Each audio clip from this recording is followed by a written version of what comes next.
Bonjour et bienvenue dans une nouvelle vidéo. Aujourd'hui je vous retrouve pour une vidéo assez spéciale. C'était pas cette vidéo que vous deviez avoir aujourd'hui, il y avait une autre vidéo de prévue. Mais il s'est passé quelque chose ce week-end. Donc du coup le week-end avant que vous regardiez cette vidéo. Je me suis levée dimanche et je suis tombée sur pas mal d'articles qui sont parus dans plein de journaux sur les effets de l'Androcur, qui est un médicament prescrit pour les soucis hormonaux. Je vous remets un peu dans le contexte. J'ai un syndrome ovarien polykystique. Donc je reprends, on m'a diagnostiqué il y a 8 ans et demi, donc début 2010, alors que j'avais que 17 ans, un syndrome ovarien polykystique ou appelé syndrome de Sten-Leventhal. J'en parle dans une vidéo que j'ai fait il y a maintenant 2 ans, et je vous le mettrai en petit i où j'explique vraiment tout. En gros c'est un dérèglement hormonal qui fait que les ovules entre guillemets produits dans les ovaires ne sont jamais expulsés et deviennent des kystes, ce qui fait que ça grossit énormément les ovaires. Il y a plein de symptômes à cette maladie: obésité, perte de cheveux, acné intensif, pousse de poils, enfin vraiment des poils partout, règles très irrégulières, voilà, plein de symptômes que j'ai tous. Voilà. Du coup on m'a mis sous ce médicament qui s'appelle l'Androcur ou acétate de cyproterone, donc moi je suis sur celui-là, ainsi que Horomone. Donc j'ai ce traitement depuis 8 ans et demi que je prends 20 jours par mois, enfin 20 jours sur 28 en fait. Je prends 20 jours, ça prend à peu près une pilule.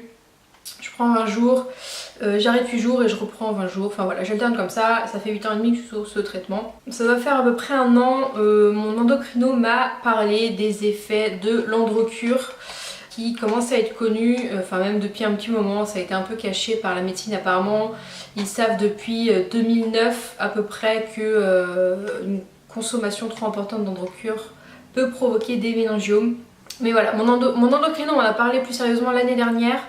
Elle m'avait dit que voilà, une prise d'Androcur sous plus de 10 ans pouvait provoquer, voilà, enfin accélérer le processus de méningiome. Mais que voilà, moi fallait que j'attende que je sois à 10 ans de prise de médicaments, ce qui n'était pas mon cas parce que du coup j'étais à 7 ans et demi quand on en a parlé, 7 ans et demi, donc on m'a dit on verra à 10 ans ce qu'on fait, de toute façon il n'y a pas de remplacement de médicaments, ce qui est vrai.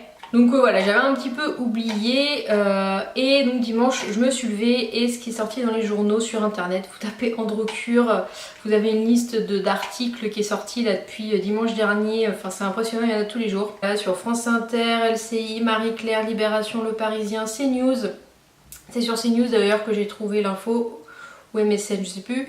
Le quotidien du médecin, voilà. Et en gros qu'est-ce qu'ils disent, c'est qu'il y a une étude qui est sortie fin août de cette année, une étude du coup de l'Agence nationale de la sécurité du médicament et de l'assurance maladie, qui a dit que sur une prise intensive pendant au moins 6 mois, il y avait 7 fois plus de risques de développer un méningiome, et quand c'est une prise sur plus de 5 ans, on a 20 fois plus de risques de déclencher un méningiome. Méningiome, qu'est-ce que c'est vaguement? C'est une tumeur, c'est un cancer, c'est une tumeur dans le cerveau, c'est bénin, mais ça reste des risques très importants. Quand je vois les témoignages des personnes qui se retrouvent avec un méningiome d'une taille d'une mandarine dans le cerveau et tout ce qu'il peut y avoir comme conséquence après, et ben ça fait flipper, sérieux. Moi j'avais pas vu ça comme ça. Voilà, il y a pas mal de témoignages qui expliquent, voilà, que les personnes ont eu des maux de tête, des troubles de la vision, des pertes d'équilibre, qui ont été chez le médecin et qui se sont vus diagnostiquer un méningiome dans le cerveau. Et du coup les médecins demandent quel traitement vous prenez, et quand ils parlent de l'Androcur, et ben ils disent bah, cherchez pas plus loin, c'est l'Androcur, c'est à cause de ça. Le problème en lui-même, et le problème qui découle du coup de généralement ces méningiomes qui sont assez gros, c'est que quand ils sont très gros, et bien t'as une mandarine par exemple, une assez grosse taille, et bien il faut opérer. Et là la majorité des personnes qui se font opérer de méningiome ressortent avec d'énormes séquelles. Ils souffrent d'épilepsie, de troubles de la mémoire, de troubles de la vision, ils peuvent devenir aveugles, ça dépend où est situé en fait le méningiome. Alors ils disent que particulièrement pour l'Androcur, les méningiomes se situeraient au niveau du front, donc peut toucher le nerf optique et derrière la tête, voilà, la base de la tête Donc voilà, il y en a qui ont découvert ça à quelques mois, ils y passaient quoi, ils pouvaient en mourir. Donc on dit wow, le méningiome c'est pas malin, c'est bénin, mais voilà, on peut quand même en mourir, on peut avoir des séquelles. Les personnes qui se sont fait opérer, qui ont des séquelles comme les épilepsies, les troubles de la vision et ce genre de choses, ils peuvent plus travailler et ils sont handicapés à vie. Et voilà, j'ai même vu le témoignage d'une jeune de 26 ans, donc j'ai quasiment 26 ans, qui prend Androcur depuis ses 17 ans comme moi, et on lui a trouvé un méningiome dans la tête. Il y en a même qui n'ont pas qu'un seul méningiome mais plusieurs. Il y en a qui arrivaient à en avoir 3-4 et il y en a qui saignaient. Voilà, je suis en train de lire le témoignage d'une jeune fille, enfin il y a plusieurs témoignages sur cet article de Libération. Je vous le mettrai dans la barre d'infos. Et voilà, elle a 26 ans et ils lui ont diagnostiqué du coup en 2017 un gros méningiome de stade 2. Elle a eu des maux de tête violents et voyez double. En fait, sa tumeur était appuyée sur le nerf optique. Donc le neurochirurgien a tout de suite fait un lien avec l'Androcur qu'elle prenait depuis 7 ans. Et donc sa gynécologue lui avait dit que à son âge, elle ne risquait pas d'avoir des méningiomes. Et bah finalement si.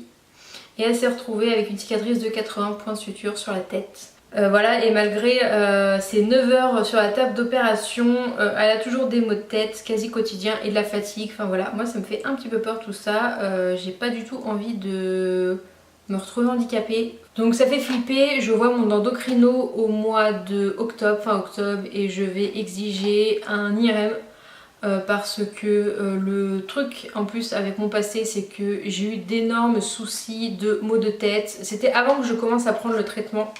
C'était quelques mois avant que je commence à prendre le traitement, c'était, je me souviens, décembre de ma terminale, j'ai eu énormément de maux de tête, qui sait c'est pas, les médicaments ne marchaient pas.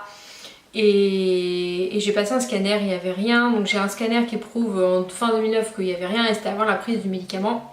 Et voilà, enfin, ça a été un mois assez difficile, j'ai eu mal à la tête constamment avec des pics voilà, de maux de tête, ce qui fait que maintenant je suis migraineuse on va dire, enfin je sais pas si on peut appeler ça migraineuse, mais j'ai souvent mal à la tête.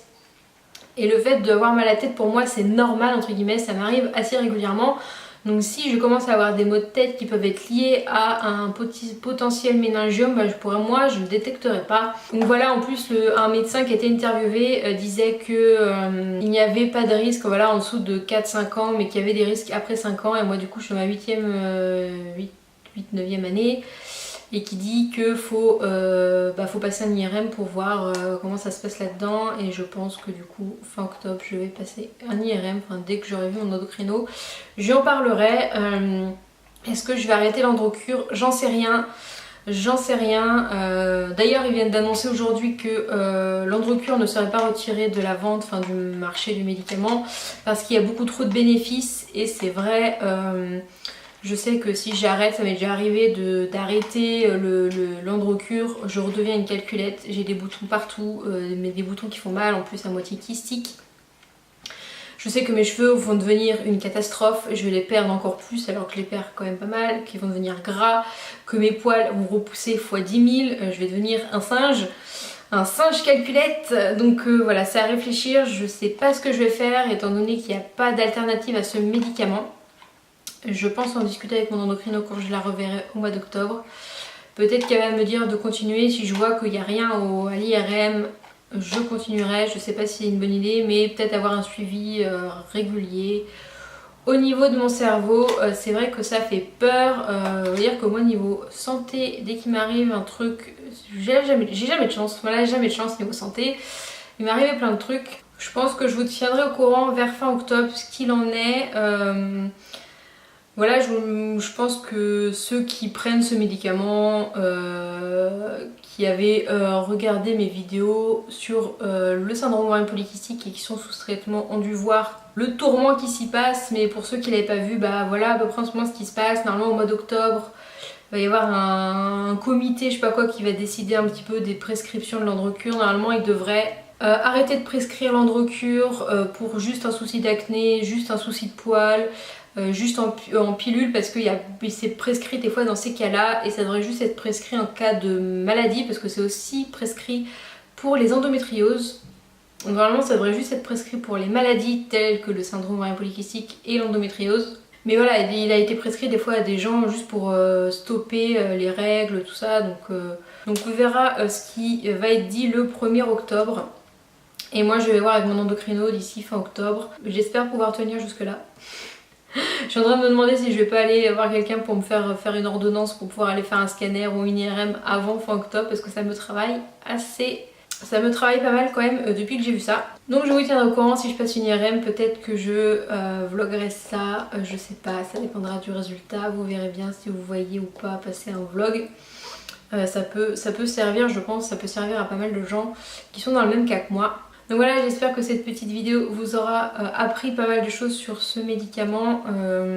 Si vous voulez vous renseigner, regardez sur internet, vous allez trouver plein de choses, surtout sur l'Hydrocure en ce moment. Et du coup, on se retrouve la semaine prochaine pour une vidéo un peu plus dans la normalité. Et du coup, je vous parlerai de mes cheveux et de mes cheveux post-sleeve, des traitements que j'ai utilisés, des choses qui ont marché, qui n'ont pas marché. Donc on se retrouve la semaine prochaine pour cette vidéo. À bientôt!